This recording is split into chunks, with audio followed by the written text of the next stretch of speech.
औरतों की चिल्ला के बारे में हमारा फिकुल अहमद जो है खामोश है। औरतों के लिए ऐसा कोई हुक्म नहीं है जो वो बाहर निकल कर किसी जो है खानकाह में या क्योंकि औरतों के लिए जुमा ही वाजिब नहीं किया, मस्जिद में आना उनके लिए जमात अगर घर में मुयसर हो। इबादत के अंदर मर्द औरत है नहीं है, ये जवाब दो मुझे। कोई भी आप इबादत करते हो, नमाज पढ़ते हो, कोई इबादत करते हो तो कुरान के अंदर कहीं पे भी तो जब किसी से मुखातब होगे तो ये औरतों के लिए है, मर्दों के लिए, ये तो नहीं कहना कहा जी। अभी उसकी तरफ मैं जाऊंगा, मैं उसकी तरफ जाऊंगा। सिलसिला तमहीदी गुफ्तगू है। ये देखो, जब भी कुरान के अंदर या हदीस के अंदर कोई भी हुक्म देते हैं उसके अंदर पहला तफरीक नहीं है।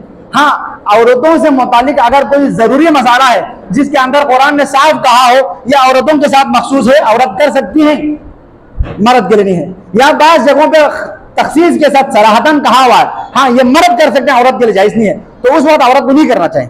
बाज़ जगहों पे जहां पे खामोश है ना, तो उसमें मर्द और औरत दोनों इश्तराक रखते हैं। अब यहाँ पे ये आते हैं, एक नामहरम की आवाज जो है गली के अंदर मर्दों के लिए पहुंचते नहीं पहुंचते, तो उसके लिए मसाला जायज होने का नहीं होने की नहीं है, मसाला आप लोगों का है। आप लोग खुद एहतियात करें, आवाज गली में ना पहुंचे, उससे नफ्स से फिर खुद मातम का हलाल होना, जायज होना, नाजायज कोई बात नहीं है ना।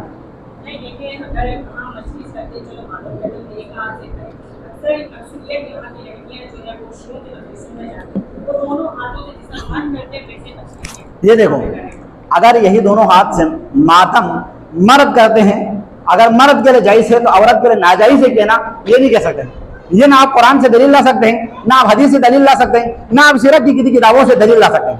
हाँ, मसाला ये है, मसाला जहां पे एक छत के अंदर तमाम खवातीन मौजूद हो, कोई नामहरम मर्द मौजूद ना हो, तो आप कोई भी अमल अपने खवातीन के दरमियान कर सकते हैं। हाँ, वो आवाज जब आप तजावुज करके गलियों तक पहुंचने के हद तक पहुंच जाए तो कोई भी नहीं कहते जायज है। अगर कोई हद से गुजर जाते हैं तो हद से गुजरना चाहिए। मिसाल के तौर पर आप नमाज पढ़ते हो, नमाज के अंदर 4 रकात है, 5 रकात पढ़ते हैं, नमाज बातिल है ना, हद से तो नहीं गुजरना चाहिए। लेकिन मातम के नफ्स से मातम जायज है, सीने से आप कर सकते हैं, लेकिन हद से आप तजावुज करके जो है आप बाकायदा आर्टिफिशियल जो है प्रोविजन उसको जो है करना शुरू कर जाए, मुख्तलिफ स्टाइलिश के जरिए से करना शुरू कर जाए और पूरा गली मोहल्लों का अंदर जो है यहाँ से स्कूल पर आना, फिर कोई भी नहीं कहते ये जायज है। ये तो हमारी गलती है। कोई भी किसी चीज के अंदर हम छत से तजावुज करते हैं, गुजर जाते हैं, इफरात का शिकार हो जाते हैं, ये हमारी गलती है, नफ्स मसाले का गलती नहीं है। तो इसको हमें एहतियात होना चाहिए। हाँ यार, हमारी आवाज अगर गली के अंदर पहुंच रहा है, गली तक बहुत ज्यादा सड़ाई जा रही है, तो हमें एहतियात करना चाहिए। उसके आड़ में आप मुकम्मल हित मातम को बंद कर जाए, ये जो है एक खरी नाकली है।